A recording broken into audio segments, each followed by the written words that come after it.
This routine is designed to work on your strength, your endurance and your hypertrophy, and it works every muscle in your body.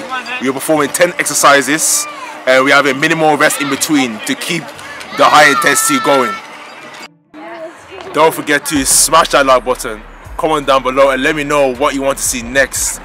Make sure to subscribe to my YouTube channel and hit that bell button so you don't ever miss a video again. Thanks for watching. The LC hold is a fundamental exercise in calisthenics. It transcends to all exercises, so make sure this is part of your core routine. The box jumps. This is an excellent exercise that works your explosiveness and your power. It targets your quads, your glutes, your hamstring and your calves. The way to perform the box jumps correctly is make sure your shoulder width apart, make sure you have a gap in between you and the object. You raise your arms up, as you bring your arms down, you bend your knees, you keep your core engaged, and then you jump up explosively onto the object. Make sure when you land in the starting position of a squat. You'll feel the burn, guys. The pull-ups is a classic exercise in calisthenics. It's a fundamental to master to move on to more harder progressions. It literally targets every muscle group in your upper body. This is essential to be part of your training resume. Diamond to regular push-ups. This is an excellent exercise that targets your explosiveness, which is your fast twitch muscle fibers. It targets your chest and triceps simultaneously. Make sure to keep your core tight throughout the movement. Be as explosive as possible for the best results. If you can't do these movements individually. Archer dips is an excellent exercise that targets your triceps, which is important to having big arms, so make sure that you work them. This is a unilateral movement, guys, so it avoids muscle imbalances.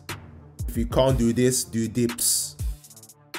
If you love watermelons, then perform bar curls because you will get watermelon arms. This is an excellent exercise that targets your biceps and your back. Make sure that you engage your scapula, which helps you build an all-round strong back, just like the cobra.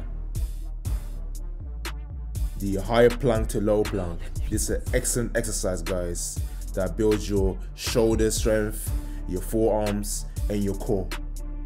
Make sure, guys, to perform this exercise on both sides to avoid muscle imbalances. Make sure throughout the movement you keep your core tight so your form doesn't break down. Make sure to go at your own pace so you don't gas yourself out and perform this exercise poorly, which leads to poor results. Seated Russian twist. This is an excellent exercise that targets your obliques. Perform this exercise correctly. You can perform this with your legs crossed, which is the easier version, or with your legs straight out with your toes pointing forward. What you want to do is keep your core engaged and you want to rotate from right to left, touching the floor. I was really feeling it at this point, so I had to cross my leg. I usually perform this exercise with my legs straight out. At any time you are struggling, perform an easier version of the exercise that you're meant to do. Seated in and out. This is an excellent exercise that targets your lower abs. Make sure to engage your core throughout the movement so you keep your stabilization. If you cannot perform this exercise, place your hands on the floor and do it like that. Bolt hold leg flutters. This is an excellent exercise that targets your lower abs, your center abs and your upper abs, but it mainly targets your lower abs. To perform this exercise correctly, make sure to keep your core engaged, lift your back and feet off the floor, point your toes forward and switch your legs back and forth. Make sure to regulate your breathing, guys, so you don't gas yourself out. Keep that tension on the core and don't let go. If you do, then your phone's broken. Then you have to start again. Just have a quick breather and get back right into it and finish your set.